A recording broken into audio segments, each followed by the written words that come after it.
really wish somebody would explain to me how companies that make new foods decide what vegan products to put out on the market, because some of them are brilliant and they're very satisfying replacements for the things that I used to enjoy back when I ate everything.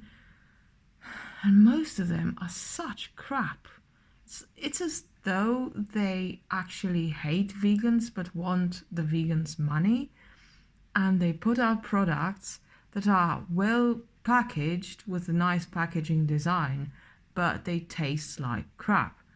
I'm going to give the example of my favorite discounter where I go and do my groceries every week.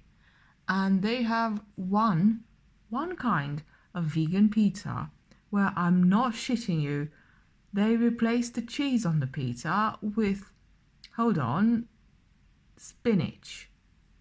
That gooey, melty, cocaine addictive replacement for cheese we all know and love. Spinach.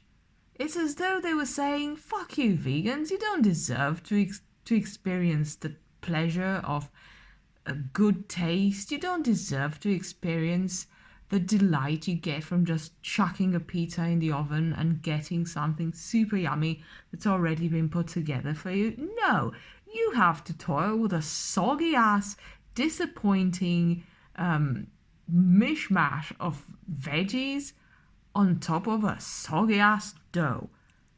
Because that's what you deserve. The same discounter has a very lovely Napa Piri curry that is vegan and it's very tasty. So I don't understand who the hell came up with the idea of putting spinach on pizza and calling it, well, cheese replacement. Because there are very decent and very easy to produce and cheap to make cheese replacements. It baffles the mind. Or the one place where everything seems to be going great is ice cream. All the vegan ice cream that I've had, the vegan ice cream that is made to sort of replicate the texture and feel of actual ice cream that's made with milk, not the sorbet.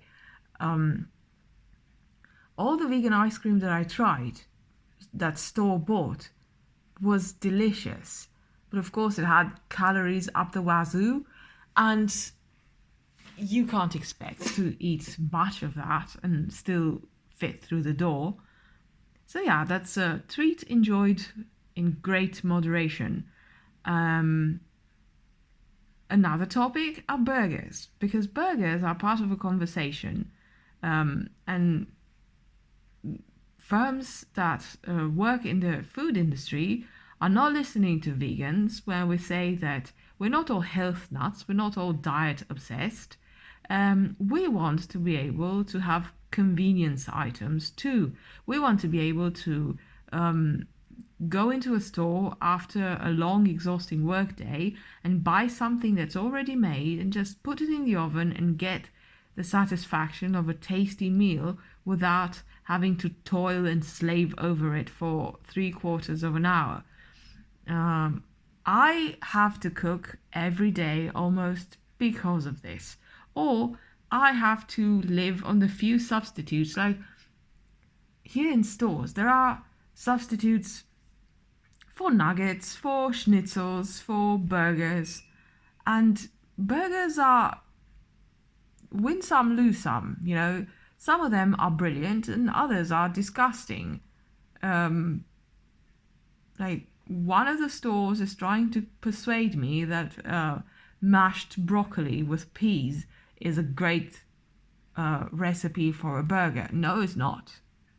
I wouldn't feed that to my worst enemy. I tried it. It was soggy. It was disgusting. And it wasn't spiced. That's another problem that vegan products have. They think that vegans are exactly the same as the other consumers who don't want things spiced too radically because it takes the food into a direction where the most consumers might not enjoy it. But vegans usually enjoy well-seasoned food. And we also want to enjoy foods that we used to eat before we went vegan, but without the suffering and the cruelty. I, for instance, enjoy burgers, and um, I like a burger that is vegan and that has the texture and properties of meat. However, I don't like those kinds of burgers that are bleeding, because I didn't like bleeding meat even back when I ate meat. I used to cook my steak really well, and I didn't even like steak that much. I used to eat a lot of grilled pork, but that's another conversation. Yeah, pork products are very hard to replicate because it has so much flavor that comes from the meat and the fat in the meat, especially. But other than that, there are only two recipes of burgers on the market that I find enjoyable, and the Beyond Burger is not among them. I saw it in Aldi last week and I got excited, bought it, came home, put it in the pan, and directly into the bin it flew. It smelled so unbearable that I couldn't picture myself putting my mouth on those burgers. And they looked horrible. Like they were actually bleeding. When I pressed them with a spatula, a blood-like liquid came out. And I'm sorry, but I don't fuck with those things anymore. Like I went vegan partially because I didn't want to deal with the gruesome realities of having to handle and prepare meat and having to throw away entire boxes of food because meat is so hard to preserve once you buy it, once the animal died. I mean, it's a corpse part. Of course, it's going to go bad really quickly, but I really wish that we could reach a point where we could find really nice substitutes, not just for burgers, because burgers are easy. Now that the food industry has unlocked vegan burgers, they can move on to sausages, and they can move on to other products that are convenient and easy to use and have in your fridge. For instance, cold cuts.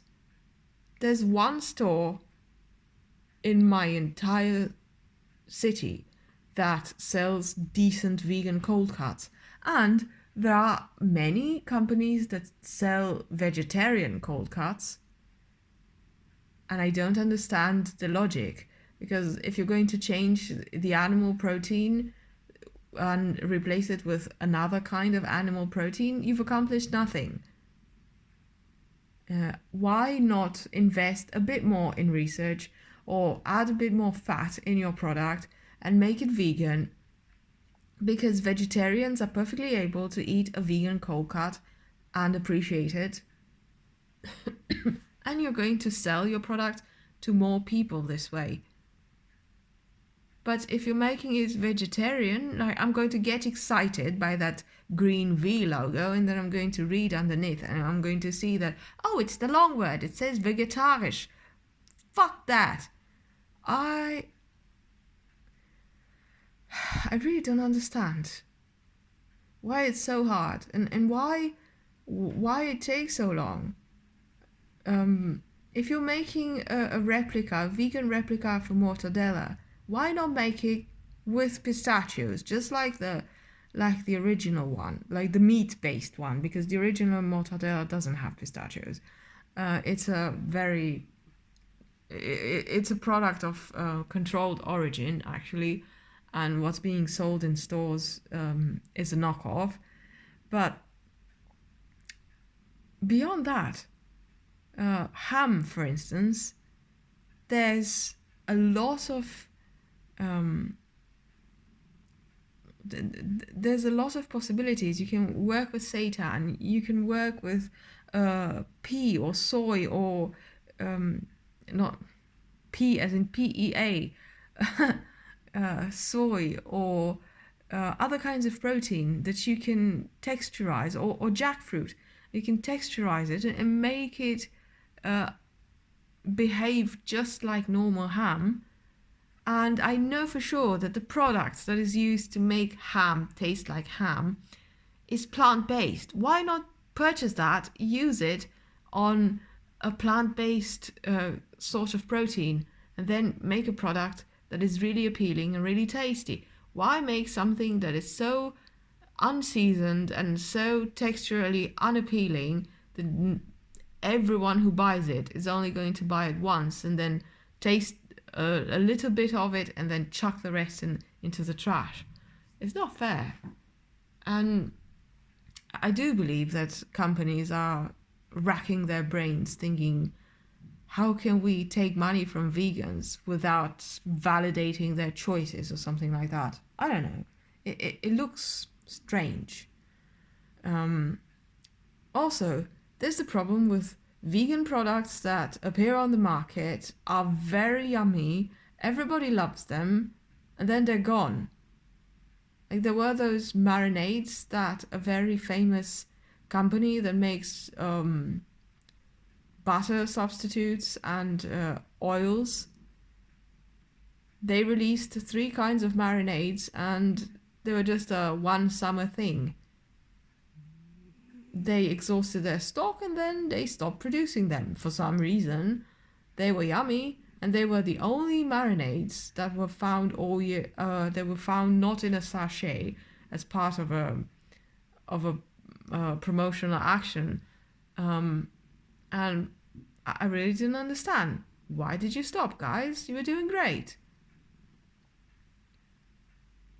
Or there was this cheese that was incredibly similar to a cheddar and Emmentaler sauce for macaroni. I think I had like 2 bags of that sauce and then it was gone. Not to mention the fact that a lot of products that are pretty much ubiquitous in the USA are not available here. And I was told when I asked one of the online stores that sell vegan products, hey, why aren't you bringing American products here? You used to bring them and I used to love them.